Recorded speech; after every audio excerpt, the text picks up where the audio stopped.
I'm going to read a scripture today about a man that was filled with over 2,000 demons and what God did for him. And I want you to think about what God has done for you, that things in your life that you felt you needed really help with, and see what He has done for you, and give Him thanks for it.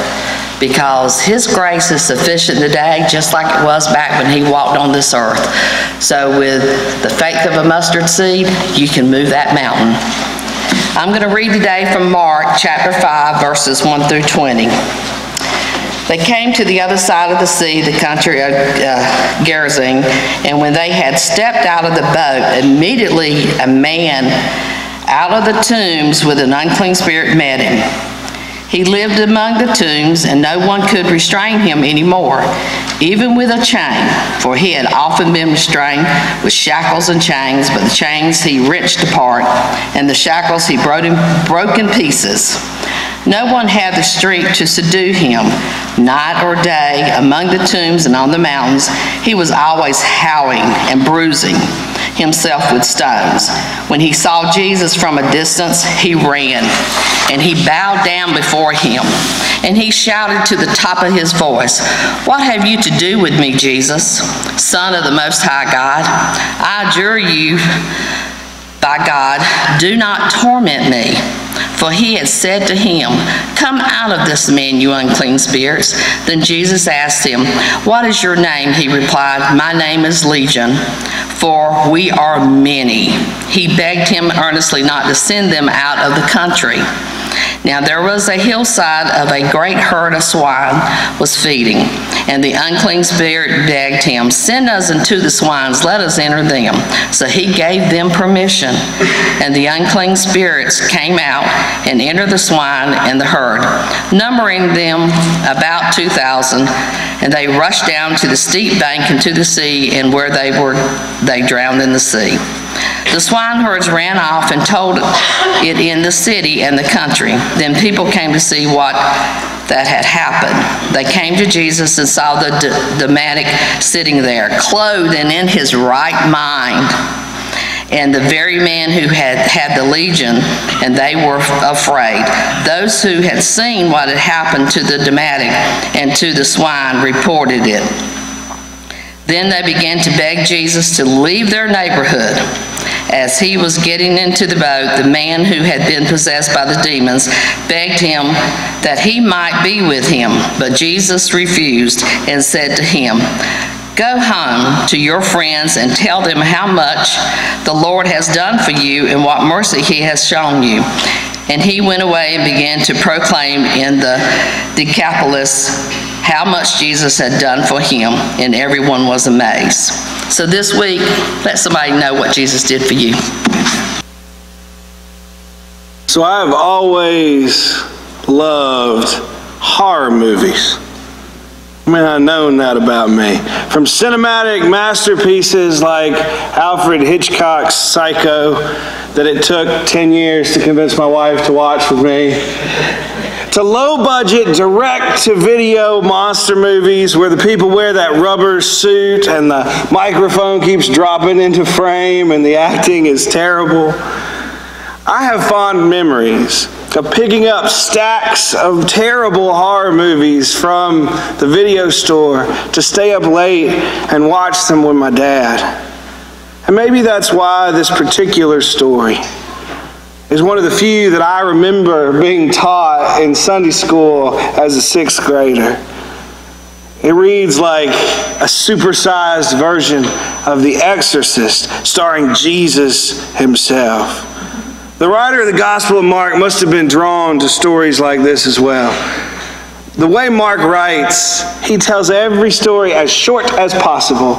He takes out all the details and just tells you exactly the point for every little thing he does. It's the shortest gospel for that reason, except this story. This story, Mark expends 20 verses to make sure that we know every single little detail. And 20 verses for the writer of the Gospel of Mark is a big deal. Now, like any good horror story, this one begins on a dark and stormy night.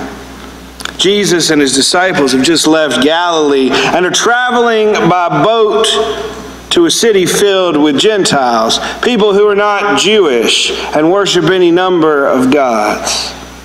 Now, while on that boat, a mammoth storm starts brewing overhead. It engulfs the sky and it terrifies everybody on board. Everybody except Jesus. And while the other disciples are frantically trying to bail out the boat, Jesus could not be less bothered. He is asleep on a cushion in the back of the boat. You cannot be less concerned than that. It is not physically possible. And so they shake him and they wake him up and they say, Jesus, don't you care? Don't you care that we're going to drown? And it's in that moment that Jesus stands up, looks at the rain, looks at the wind, looks at the waves as they claw at the deck, and he says, peace, be still. And the wind and the rain and the storm obey him, turning what was a churning sea into a sheet of black glass reflecting the stars overhead. The disciples don't get it. They don't understand. And they turn to one another in fear, asking, who is this? Who is this man that even the wind and the rain and the storm itself obeys him? These are Jesus' disciples. The men who left everything to follow him, who have already watched him do miracle after miracle, and they don't know who he is. And little do they know that the second they reach shore, they're going to meet the one man who does know who Jesus is. And this man will be scarier than that storm ever wishes it could be. The second they make shore and Jesus sticks his foot out of the boat, the second it touches the sand, this man, who's more an animal than a man, rushes down and throws himself at Jesus' feet. The Bible tells us that this man saw them coming from a long way away. Maybe he noticed what the disciples did, that this massive storm suddenly stopped, and knew deep down that there was only one person that could make that happen. This man lived among the tombs where his only neighbors were the deceased remains of his neighbors from a former life. The tombs were a place that nobody dared to enter, especially at night, where wild animals and unclean spirits were said to roam. This man was a living testament to that fear. He was so tormented by the unclean spirits within him that his body was covered in scars where he cut and bruised himself with stones. The spirits gave him supernatural strength that made him able to break out of every chain and every shackle that others used in a vain attempt to protect him from himself or to protect themselves from him. There's always been tremendous discussion about the demons in this story. Are they real? Are they some form of schizophrenia or epilepsy? Are they a delusion that is warping this man's mind? I have sat in class after class where that is our only topic of discussion. And I will tell you, at the end of the day, it doesn't change the fact that for this man, he believed that they were demons. He knew it. He could tell. He could feel it. For him, it was real. So no matter how much scholarship we do, we have to recognize that for this man, this is his reality. This is his experience. Unclean spirits, he believes, he knows, have transformed him and ended the life that he knew, turning him into a monster that nobody could forget about or pretend didn't exist because they could hear him screaming and howling day and night in the distance. After a terrifying night at sea, it's this creature, this possessed man, who ran to meet Jesus and the disciples at the shore, a creature that believed that he was the reason they showed up there to begin with. He says, "What do you want with me? What do you want with me, Jesus, Son of the Most High God? Swear to God," the man begs, "that you won't torture me." These are words the man screamed as loud as he could as Jesus, in the same voice that he used to calm that storm just moments before, commanded the evil spirits to come out. The man knew what the disciples didn't. He knew Jesus was. He knew who Jesus' daddy was. He knew what Jesus could do. The disciples watched as this monster of a man, feared by everybody, knelt terrified at the feet of their master. "What is your name?" "What is your name?" Jesus asked him.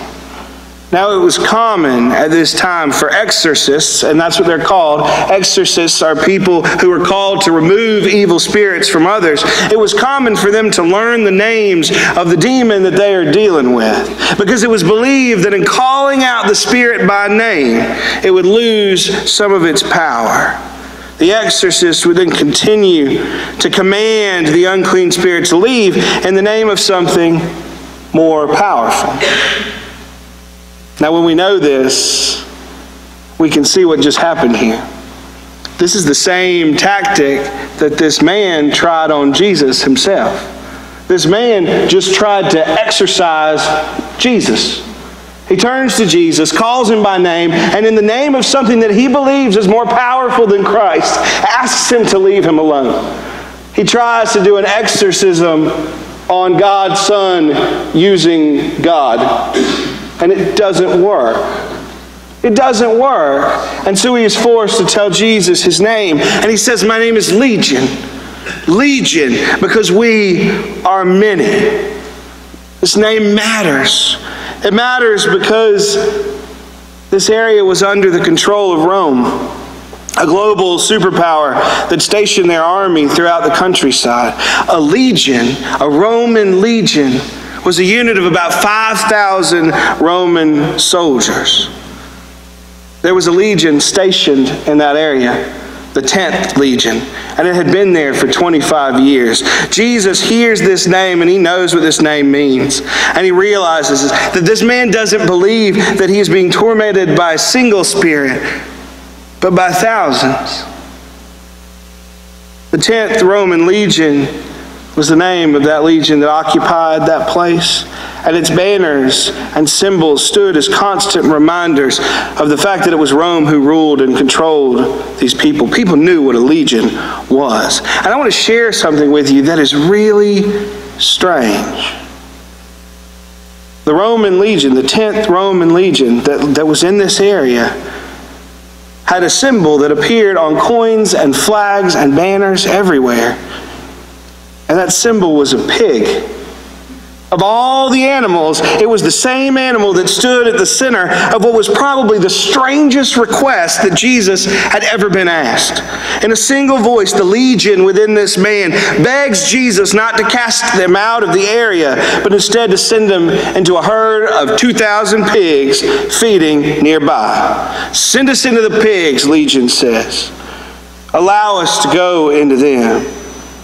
Jesus gives permission, and suddenly that entire herd of swine becomes agitated and runs off a cliff to the waters below. Waters that, remember, already obeyed the voice of Jesus one time before. It's strange that the pig legion is in this region, and it's led some people to wonder if what Jesus does as he performs this miracle is provide an example that everybody can see, that even the might of Rome, the military might of Rome, can't stand against the power of Christ.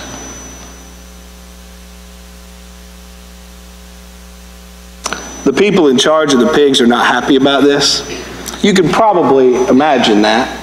They were upset to watch their livelihood freak out and jump in the water and drown, which takes some doing because pigs can swim. I read a lot of articles about swimming pigs this week, so I can tell you pigs can swim. And these men are upset, and they run off into the countryside, and they tell everybody what happened.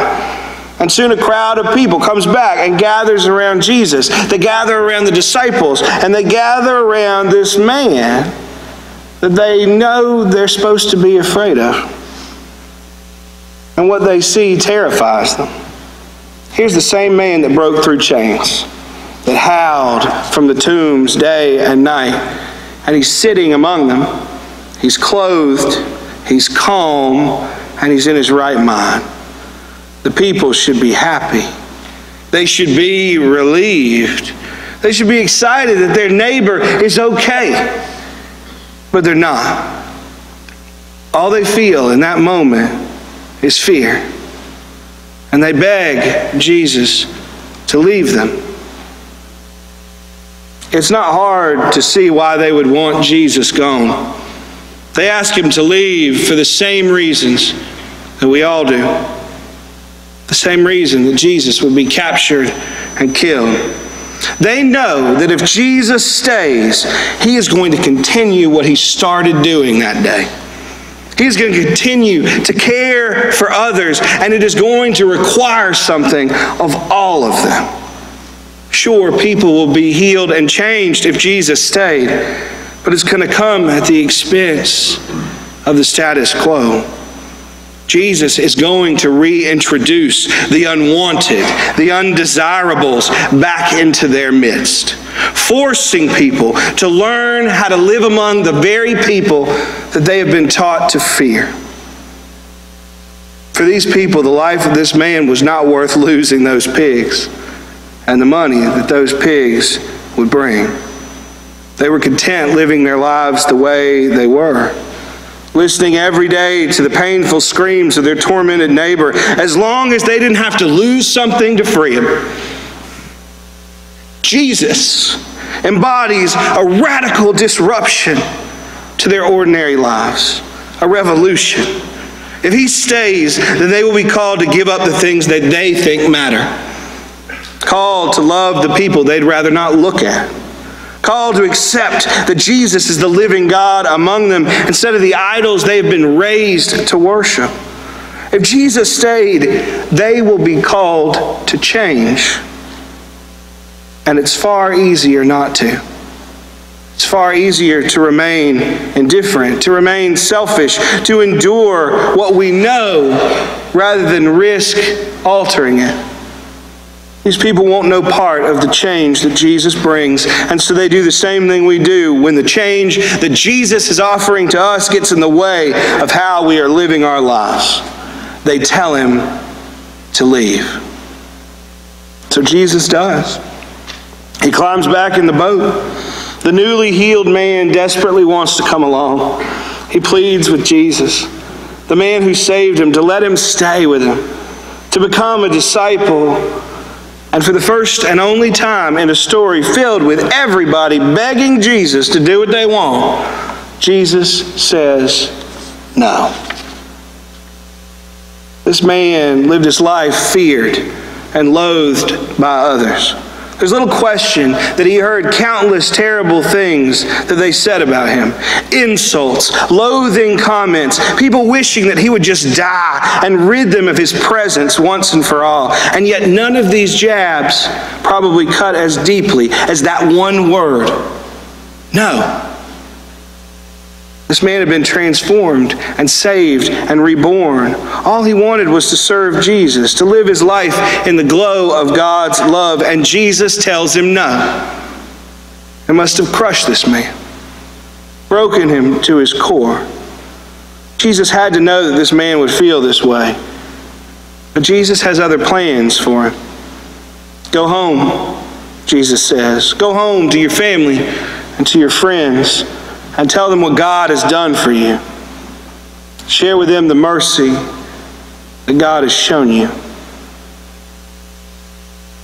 This man doesn't really obey. Now, he doesn't stow away on the boat and sneak in there even though Jesus told him not to come, but he doesn't go home either. He travels to the Decapolis, literally to 10 different cities. And he doesn't share what God has done for him like Jesus asked him to, but instead he shares what Jesus has done. And all the people who hear him are amazed. This is a scary story. It's It's got all the elements of a scary story, but it's not scary because of the monster man or the thousands of demons that he knows dwell within him. It's scary because of what it says about grace.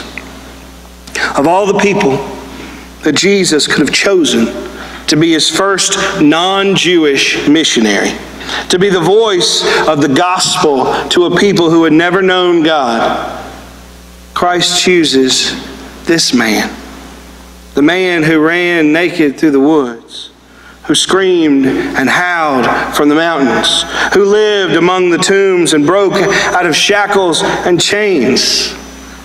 A man that everybody feared. A man so filled with evil that he wounded his own body again and again. Jesus could have picked anyone. He could have left one or more of his disciples and told them to share the gospel in that community. But Jesus doesn't. Instead, he sends the most broken person that anybody has ever known to be the bearer of God's greatest message. This is what grace looks like. And it's terrifying because of what it means for the rest of us. Jesus knows us, has known us before we were born. Like this man, Christ knows our struggles and knows the legions of sins that we have amassed and that torment us daily. Christ sees us when we disengage from those close to us, when we find our own tombs to live in and among, when we break away from every attempt to keep us safe. And still, in spite of all of this, even when the struggle within us begs Jesus to let us suffer in peace, Jesus restores us and calls us not to live with him on the mountaintops of our faith, but to go home and share what God has done with our friends and our families, with all the people we encounter, with the people who knew us broken and are now forced to see us whole. Jesus realizes that this man's story and experience will be the most powerful testament to his ministry and mission for the people that kicked him out of town. The people in that community know this man. They know the monster that he used to be. And now, clothed and in his right mind, this man will stand as an example to them of what God can do that they cannot refuse or deny, no matter how much they may want to. No matter how much they want to admit that he shouldn't be listened to, they cannot deny that he has changed. So it's here in this story that Jesus demonstrates the kind of grace that his Father wielded from the very beginning. When God restored and chose Jacob, the liar, to be the father of his people. When God restored and chose Moses, the murderer, to be their deliverer. When God restored and chose David, the adulterer, to lead his people as king. Jesus restores and chooses this possessed man to be his evangelist. And Jesus restores and chooses us. Sends us out to share God's story through the experience and the testimony of our own lives. The people that sent Jesus away begged him to leave their community. And even though Jesus left, it did not stop the revolution of love that started through the words of the one man that Jesus left behind. The last person that anybody would have chosen. A broken man made whole through Christ and sent out by grace. A man whose life shows us that through the grace of Jesus, we too are called to be the same. Amen. You may be seated. Our story this morning began with the calming of a storm and ended with the creation of a storm of love that would flood this world. A storm that started with the voice of a broken man restored by love. Our benediction and charge this morning is part of a song that I have not been able to shake since I heard it on the radio here in Fayetteville months and months ago. May it be our prayer as we leave this place, that we may not fear the change that Christ brings like the people that drove him away, but that Christ will let that change start with us, like a broken man whose life he restored.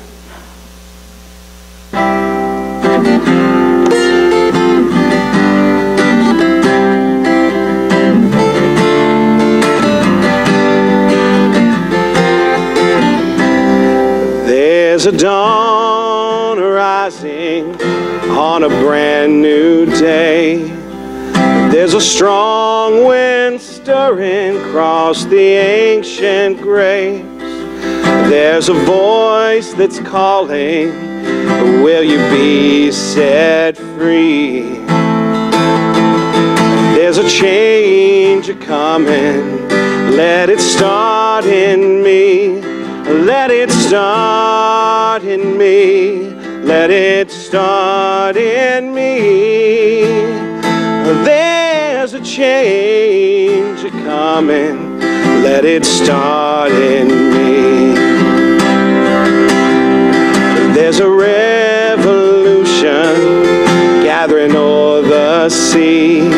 We all know it's coming. People must be free. Feel the tides are changing. Hear the waves roll in. Let this revolution wash away our sin. Oh, let it start in me. Let it start in me.